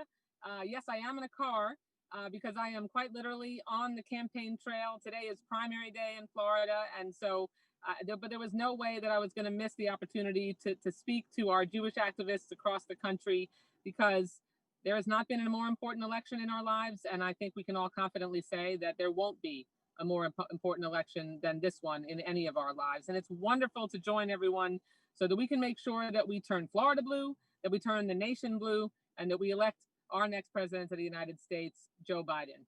Now, first off, let me just say that Joe Biden showed absolutely incredible judgment in his first major decision, selecting Kamala Harris as his running mate. Only in America would it be possible for a first-generation American woman who has been a tenacious advocate for working families, a voice for the voiceless, and a fierce fighter for justice to reach the pinnacle of national leadership. I'm very eager for my friend Senator Harris to show Americans what two smart and qualified candidates look like on one ticket. In January, we'll be able to say Madam Vice President for the very first time. And what a perfect year to be nominating a female vice president. This year marks the 100th anniversary of the women's suffrage movement and the passage of the 19th Amendment, granting American women the right to vote. In fact, today we are celebrating the 100th anniversary of the day that the Tennessee General Assembly became the 36th state to ratify the 19th Amendment, crossing the threshold of the 3/4 of the states needed for ratification. Our fight for equality is ongoing, and I'm certain that President Biden and Vice President Harris will stand on the shoulders of our suffrage heroes and continue this nation's quest for liberty and justice for all. So we must do everything in our power to protect our hard-earned rights: the right to quality, affordable health care, the right for women to decide what we do with our bodies, and the right to marry who we love. And the way we're going to do that is by electing Democrats up and down the ballot, from the State House to the White House. When we elect Joe Biden, we'll have a compassionate and experienced leader, someone with an accomplished record, working with both sides of the aisle, solving our national problems. Growing up around my family dinner table, my parents always talked about the importance of giving back to our community, the notion of tikkun olam, and making the world a better place and repairing the world. And I took tikkun olam so seriously that I basically made it a career choice. And as the first Jewish congresswoman elected from Florida, I can say with great confidence that Joe Biden is mishpacha. The man feels everything that we care about in his kishkas. As president, Joe Biden will continue to embrace the values that we share as Jews. President Biden will take on the NRA, not be their lapdog. He'll embrace science, protect voting rights, fight to lower prescription drug costs, and champion our strong U.S.-Israel relationship. We know he will do this because he has done it before. He has a solid, proven record. And just as important, Joe Biden has the vision and integrity to move our nation beyond the nightmare of this failed presidency. The events of these past months, from Trump's failed response to the COVID-19 pandemic to his inciting violence against Americans, protecting the systemic and structural racism plaguing our nation, remind us that now more than ever, we need someone to lead this nation towards unity. We desperately need a leader with the heart, wisdom, and compassion to unite our country that is so divided, especially as the scourges of racism, bigotry, and anti-Semitism continue to plague our nation. My support for Joe Biden when he was vice president dates all the way back to my college days when he first ran for president. This choice is easier for me today because I have seen his knowledge and passion up close as chair of the DNC and as a member of Congress. Joe can defeat a bully like Donald Trump and is the right voice to unite the diverse coalition of working families that we need to at the polls to hold the U.S. House and take a real shot at winning the Senate. I want to encourage all of you to continue to organize and participate in local, state, and national races all the way until November. There's never been a more important election than this one. Our very democracy is at stake.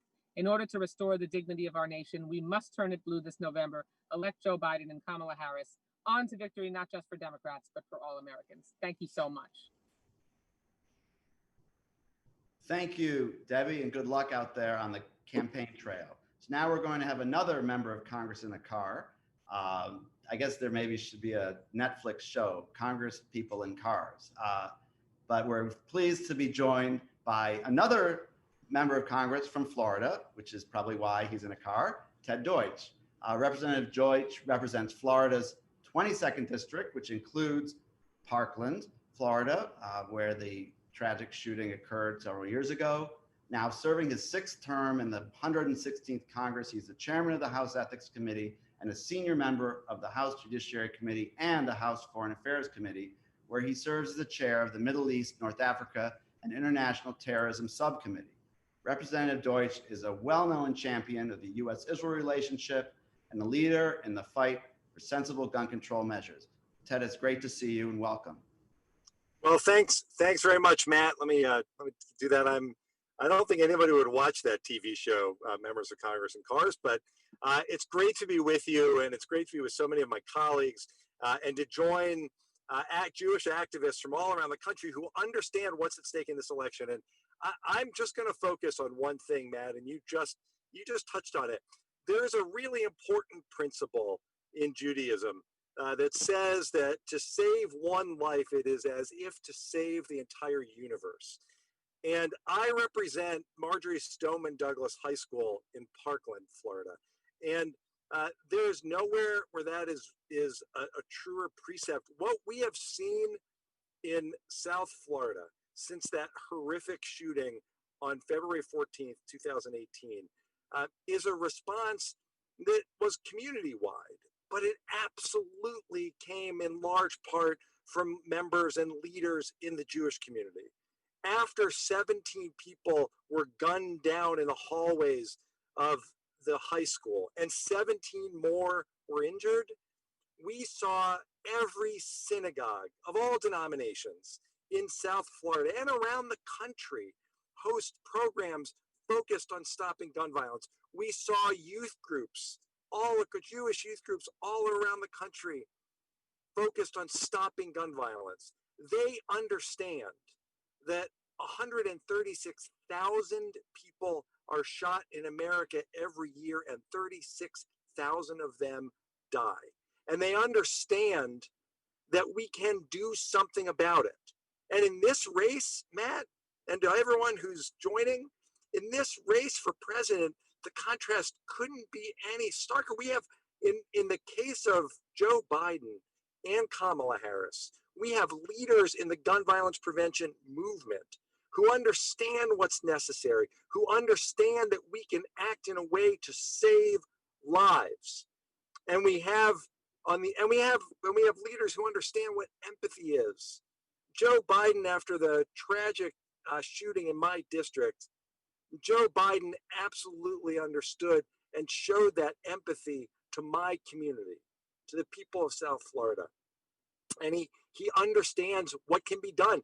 And what happened after that terrible shooting, Matt, is what we've seen build through the last election and continue to build. There are so many young people right now, some of them, I presume, on this call at this meeting, who got involved in politics because they saw what happened and they were sick and tired of being worried about going to school and seeing their friends gunned down.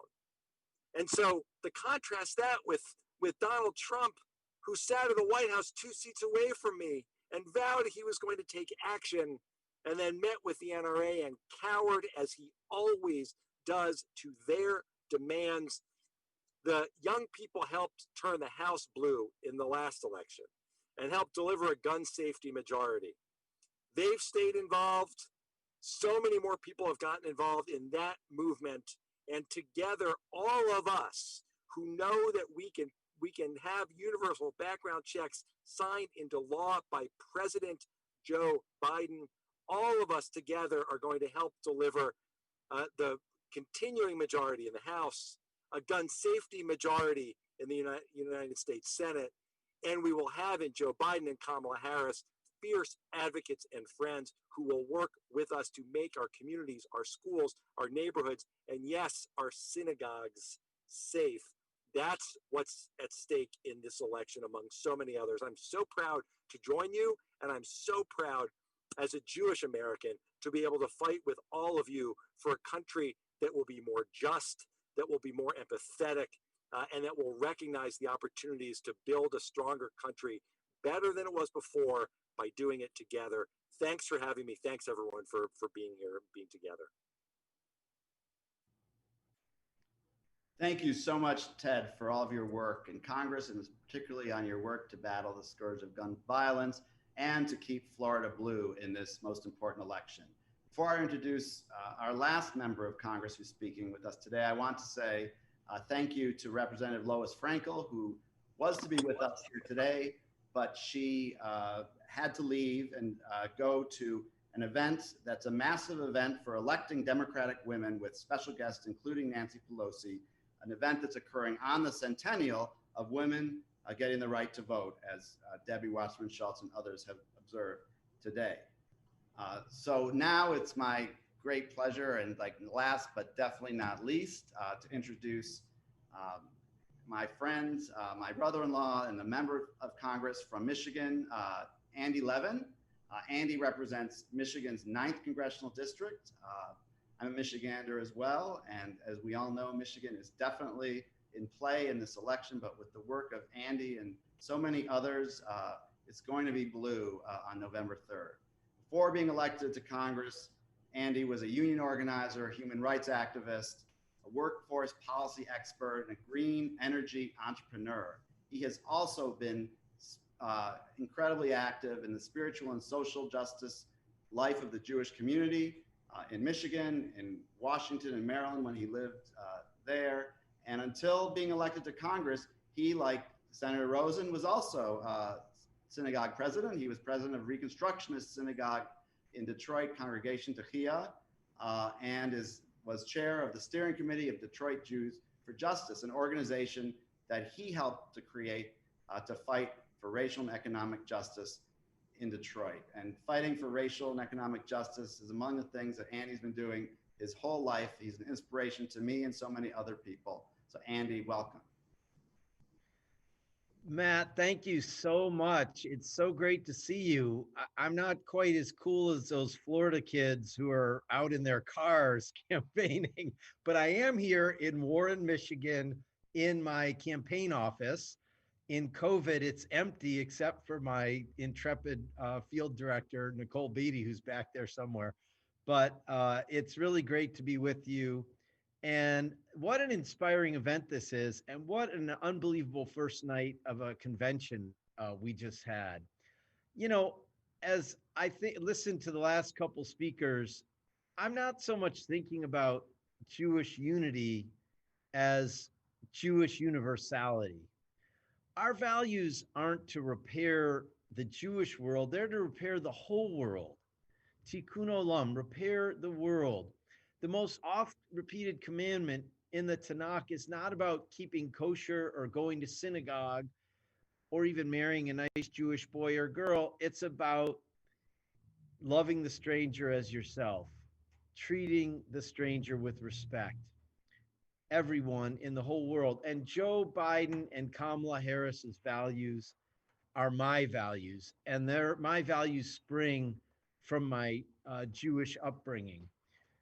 So we're going to win Michigan. I just want to tell you that it's not going to be easy. I don't say it because of polls. Forget about the polls. We need to work all the way until the polls close on November 3rd. And we have to try to win way before November 3rd because of the pandemic and the need for people to be able to vote safely. But we're going to win Michigan. And I'll tell you why. Because in 2016, Donald Trump didn't win Michigan because he got so many votes. He won because our side got way less than we had in 2012 and in 2008. If we can just get back up to the level of people voting for the Democrat for president that we had in 2012, much less 2008, we will crush Donald Trump in Michigan. And that's exactly what we're going to do. Jews in coalition with Muslims and Christians, immigrants, the African American community, the Latino community, the Asian American community. We are all uniting to say that we're going to fight for a beautiful future for our country, a future of justice and dignity for everyone. We're going to fight against anti-Semitism and make that fight an integral and intersectional part of the fight against all forms of bigotry. We're going to fight for a pathway to citizenship and respect for all immigrants, DACA kids, but all immigrants who are here. We're going to fight for sensible gun reform. We're going to have a profound and very fast assault on greenhouse gases that are heating up our planet and move very quickly to a sustainable future. It's going to create millions of jobs, great union jobs like my Electric Vehicle Freedom Act, EV Freedom Act, which would put high-speed electric vehicle charging stations throughout the whole national highway system, creating tons of jobs for electricians and utility workers, and do that with trucking, with rapid transit, with high-speed rail, with buildings, everything. It's going to be an amazing opportunity. We're going to have healthcare for every person in this country, the freedom to form unions and bargain collectively, living wages, retirement with dignity, a secure Israel at peace with a Palestinian state next door. We're going to do all of this by joining together Jews with our neighbors and have this election, Matt, not just be flipping back and forth between Democrats and Republicans. That's not what this is about anymore, with all the structural racism we've seen and with the pandemic, and now with a president trying to mess with postal delivery just to try to win re-election illegitimately. This election is going to be a new direction for our country, like only happens once every several generations. 1932, we set in a new direction and built the middle class in this country all the way through the Great Society. 1980, we went in the wrong direction. 2020, friends, is our chance to begin a new era that will outlive me. And my kids can participate in, all of our kids, in building a beautiful, just society and a just world. That's my Jewish values, Matt. I'm so excited about this convention, and I appreciate your leadership in helping bring our community together for fight for justice in this world.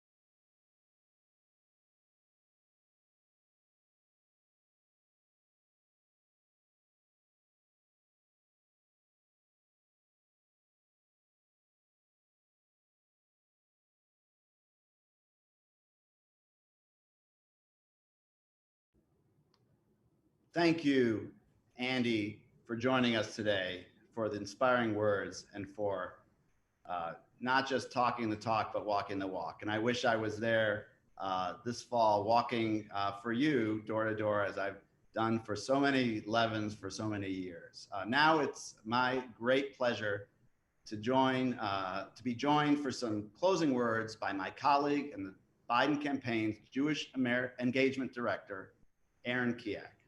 Aaron?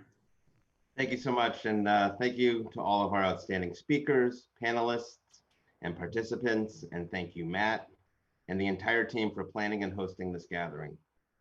What we heard loud and clear today is what we know to be true. The stakes of this election for our community and for our country could not be higher. Rising anti-Semitism, increasing number of hate crimes, a go-it-alone foreign policy that only left us more isolated and less safe, a devastating COVID-19 pandemic that left far too many of our neighbors sick or mourning a lost loved one, and that just scratches the surface. On all counts, Trump's leadership has failed the American people and betrayed our core values of the Jewish community. As we all know, we have a chance to change course this year, not only to defeat a horrendous bigot, but to elect a true mensch. And especially during these times, we could use a mensch in the White House. Over the past couple of hours, the stories about Vice President Biden and Kamala Harris have shared a common thread: their compassion, their courage, their empathy, their interest in smart policy that improves people's lives, all coupled with their determination to answer Donald Trump's devotion to division with our commitment to unity. Our candidates, our ticket, and God willing, our next president and vice president are in this fight every day. They're going to keep making this case as well as anyone can.